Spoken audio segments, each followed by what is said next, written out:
We're here in El Hierro in the Spanish Canary Islands for the final of the Golden Trail World Series. All of the best racers are here to find out who will be the champion, but this race is harder than the love child of The Rock, Jason Statham, and a wall of granite. Let's see what's in store for them today.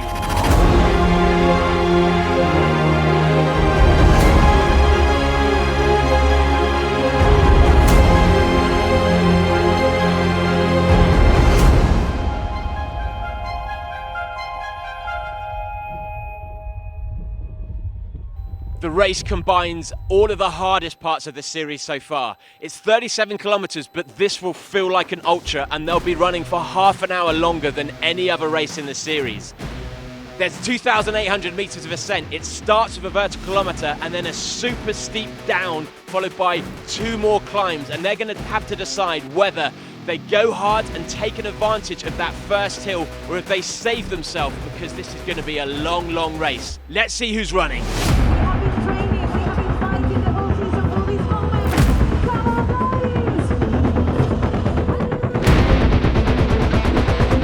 In the men's, Stian has to start as the favourite. He's won 3 from 3, he's got ultra distance in his legs, and he's got a cool head on him, which is going to be vital today.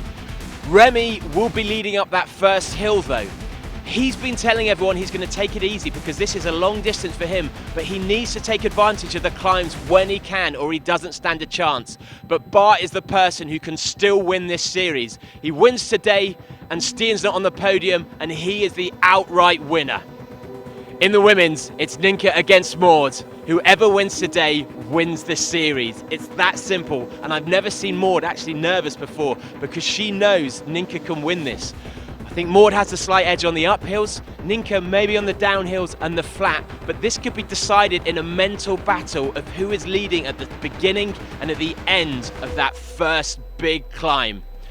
Behind them, Anaïs has to be favourite for third. She's looked super strong all season, but Blondine also has ultra legs and speed in her, which means she'll be tracking her down.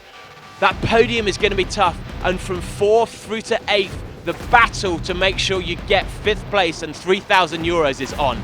It's going to be super close. You know what? It's going to be the race of the season. How are you feeling, Stian? Very nervous. Really? Yeah. I'm not nervous. They're nice. Yeah, you need this. Yeah, but I don't sing in front of the camera. 5 times. I had to go to the toilet in the night because yesterday I drank 6 liters of water. Yeah, it was full, and then when we went to bed. You see, this is for the terrain, and this is for the road. I can choose it on the terrain, and then if it's on the road, it's gonna be like. Everything is prepared. Do you want me to call you? Yes. Hello, Pep. Can you hear me? Yeah, mine is really big. Yeah, this is mine. It's as heavy as all my clothes and my shoes together. Oops. Belt, person, chip, phone, ID. It's useful to close because the window is open. All right, ready? Put the headlamp and I go.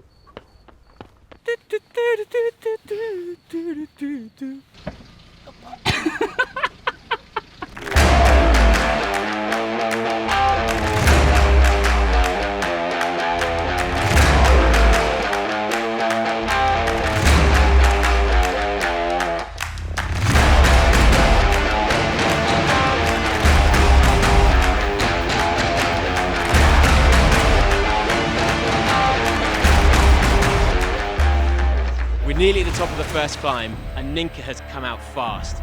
She's been saying all along she wanted to run her own race, but she is working hard on this climb.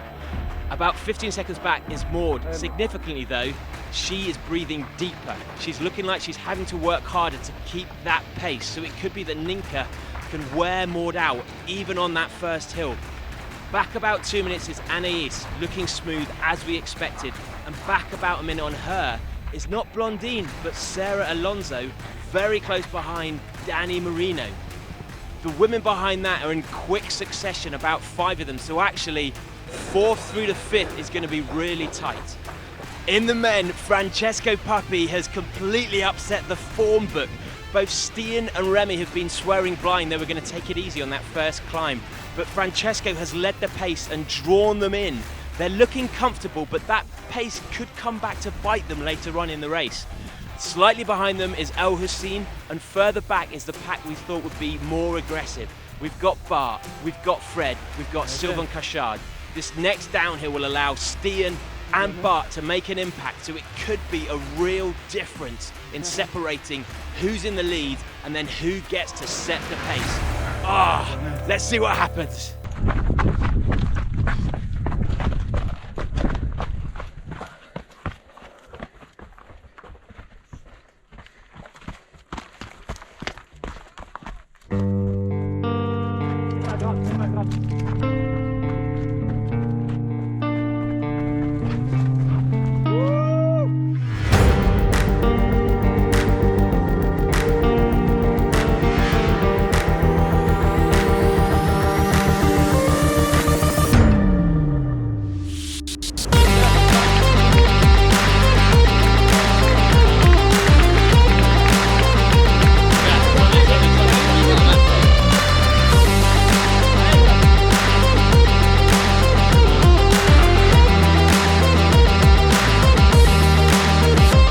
Here at the 30k point, and this sun is destroying the field. We've already lost Karina. El Hussein is looking in a terrible state, but one person who's looking strong is Maud. You do not poke a hornet's nest. She is in beast mode right now. We weren't sure who was going to be quicker downhills out of her and Yinka, and Maud has a considerable advantage. She used that on the first downhill and then pressed hard on the second, gaining a 5-minute lead that now she's built to 12 minutes. Anais is in third, looking comfortable, and behind her, Blondine and Danny are starting to attack, with Odile tearing through the field. In the men's, still 3 are leading, but it's a different 3. Thibaut we didn't think would be challenging today, because like Davide, he's injured, but he's come through the field, and now it's Stian, Francesco and Thibaut, all in a tight group, with 7k left to go. I don't know who's got the advantage, because Thibaut's caught them up, but on the final descent, you've got to think Stian, he's a cool character, he's been holding back, but then Francesco, I wasn't expecting to be here at all. He clearly thinks he can win this, and belief plays a huge part at this point in the race. It's gonna be tight, all 3 positions are up for grabs, and beyond that, who knows? Let's find out.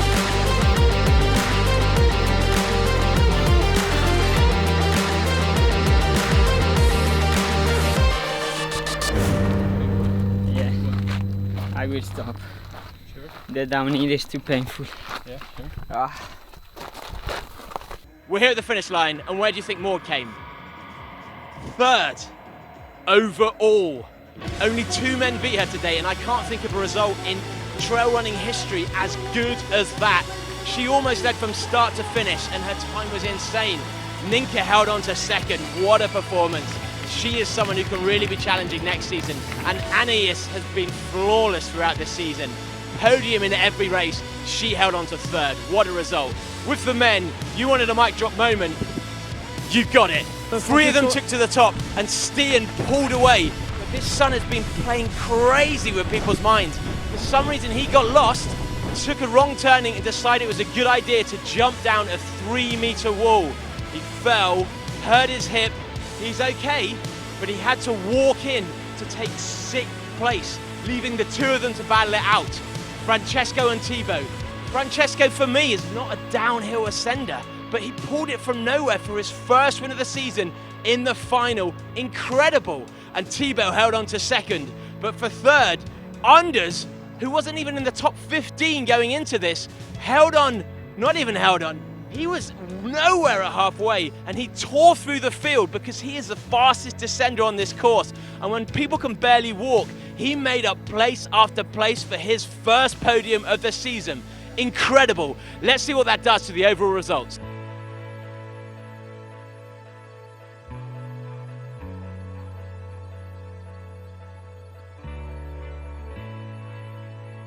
Despite crashing out today and only holding on to 6th, Stian still finishes overall with his 3 wins this season. I christen you St. Ian of the Trail. Francesco's incredible result rushes him up to second place overall, with Bart in third. In fourth is Thibaut, followed by Remy Bonnet. Sixth is Frederic Tranchant. Jan Marguerite, nowhere 2 races ago, storms back to seventh, with Roberto De Lorenzi in eighth. Johan Bouchard and Anthony Felber, both Team Matrix, both on 268 points, finished 9th and 10th, with Johan taking the 9th place based on his highest result. And in the ladies, Maud, faultless this season, of course takes the win with 500 points, followed closely by Ninka Brinkman. In third is Anis Sebrii, followed by Blondine. Fifth, Danny Marino. Sixth, Odile Speicher. Seventh, Elif Ponset. Eighth, Marcela Vasinova, walking in today to ensure she got the points. Ninth, Sarah Alonso, and in 10th, Nuria Gill. That's the Golden Trail. What a series, what a season. I've been Bad Boy Running. Now turn this off, get on some trainers, and run some trail. We'll see you next year.